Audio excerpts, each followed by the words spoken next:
When you think tech demo, you think of something really just showcasing the features of a product. You don't expect anything overall great. It's there to show you what it's capable of. And after finally getting my hands on a PS5, I got to sit down and see what next gen feels like through a little game that goes by the name of Astro's Playroom. I'm Pat Carey from the Republic of Players, and let's take a look at this charming little tech demo that can surprise.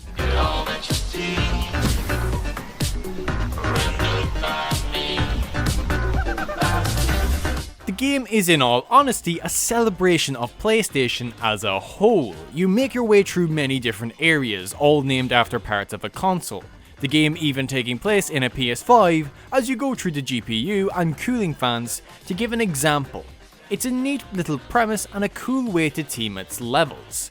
But as you trudge through each level, you begin to uncover artifacts which are previous products and consoles from the PlayStation line. It's an incredible trip down memory lane and really shows the strong legacy the system has had over the years. But the coolest feature would have to be the abundance of Easter eggs littered throughout the entire game, as the cute little robots take on the roles of many of the most famous characters to grace PlayStation over its many years. They're so easy to gush about, and are a neat way of making you explore the levels to see who the little robots impersonate next. From the likes of Ape Escape and Crash Bandicoot, they're just great to witness.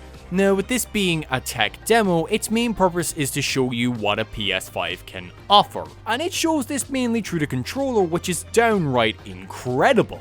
Now, I'm probably not going to do the controller justice when describing what it can do, but I'll try my best. So this controller can be exceptionally sensitive with its vibrations. The best example I can give is when rain pours down, and it feels like it's prattling on your controller as it hits the Astrobot you control. It's a strange sensation getting that effect, and I stopped for a while to appreciate it. It's a small touch but amazingly effective, and they use it in a multitude of different ways outside of rain.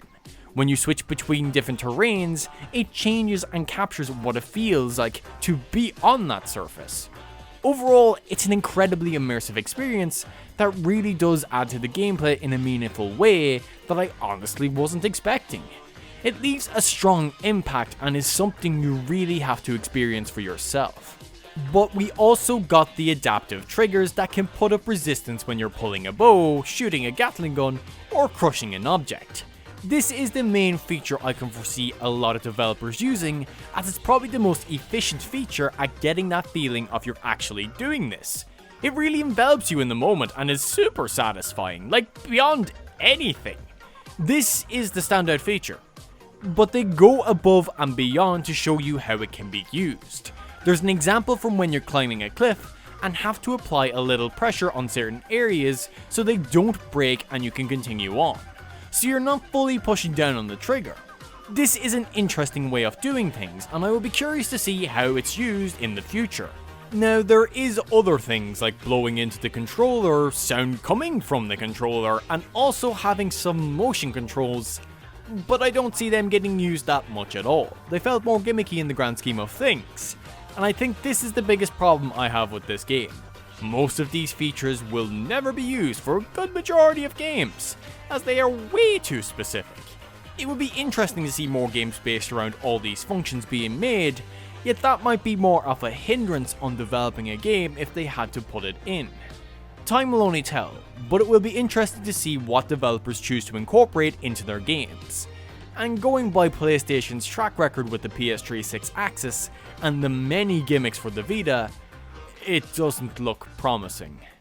As a small platformer, this game is cute and enjoyable. Controlling Astro is fantastic. Beating enemies is simple with one attack button for quick attacks or holding it down for a charged one.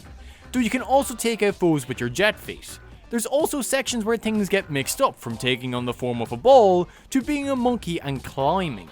It stirs up the main platforming and keeps things fresh over its short time. The graphics are nice, implementing worlds with a good deal of technology, giving the idea it's in a PlayStation 5, but infusing it with nature too. It's colourful and vibrant, there's a joyous energy that oozes out through its visuals, and overall, it's a rather cute experience. The music is nice, nothing amazing, but just grand. But the techno-like track for the GPU level is a standout, with you being able to find lyrics in the map that add onto the song is a neat little way to evolve the music as you play. I think the biggest praise I can give this little game is that it left me wanting more, and when a game achieves that, you know it's done something right. I really wasn't expecting much, but we got a pretty fun platformer. This felt like a taste of what has yet to come, and hopefully in the near future, we get a full-based game around Astro. This is a great introduction to the PS5, and is something everyone should play when they get their hands on the system to show you what it's capable of, giving you a feel of what this gen of gaming could offer. Also, the nostalgia boner it gives for PlayStation with its collectibles and Easter eggs is just deadly and will please any fans of PlayStation who have kept up with them through the years. I've been Pat Carey from the Republic of Players, and until next time, have a good one.